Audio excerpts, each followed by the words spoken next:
চিংড়ি মাছের মালাইকারি আমরা প্রায় অনেকেই খেতে পছন্দ করি আর বিভিন্নভাবে এই চিংড়ি মাছের মালাইকারিটা বাড়িতে তৈরিও করে থাকি। আমার দেখানো আজকের এই পদ্ধতিতে চিংড়ি মাছের মালাইকারি একবার বাড়িতে বানিয়ে দেখুন, বাড়ির প্রত্যেকটা সদস্য আঙুল চেটে খাবে। Hello friends, welcome back to my channel মিষ্টি গ্ল্যাম। আমি চন্দ্রিমা হাজির হয়েছি চিংড়ি মাছের মালাইকারি রেসিপি নিয়ে। আশা রাখছি ভিডিওটা আপনাদের পছন্দ হবে। ভিডিও ভালো লাগলে লাইক, শেয়ার আর কমেন্ট করতে ভুলবেন না। চ্যানেলটি অবশ্যই সাবস্ক্রাইব করে এই বন্ধুর পাশে থাকবেন। চিংড়ির মালাইকারি বানাবার জন্য 3 পিস গলদা চিংড়ি নিয়েছি। প্রথমে মাছের গায়ে পরিমাণ মতো নুন এবং হলুদ মাখিয়ে নেব। এরপর চিংড়িগুলোকে সরিয়ে রেখে একটা মশলা বানিয়ে নেব।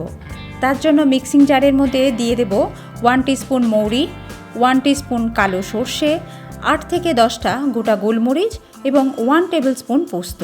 এগুলোকে একবার শুকনো গ্রাইন্ড করে নেব। এবার ওতেই 2 টেবিল স্পুন টক দই এবং সামান্য জল অ্যাড করে একটা পেস্ট তৈরি করে নেব।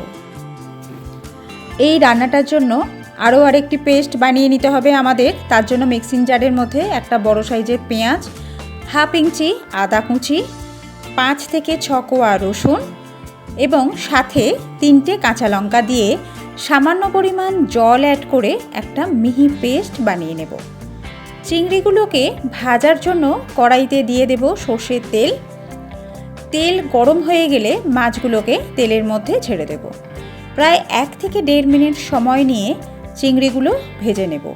এর থেকে চিংড়ি বেশি ভাজলে শক্ত হয়ে যাবে, তাই একদমই এর থেকে বেশি ভাজার দরকার নেই। মাছ ভাজা হয়ে গেলে এবার মাছগুলোকে একটা প্লেটে তুলে নেব।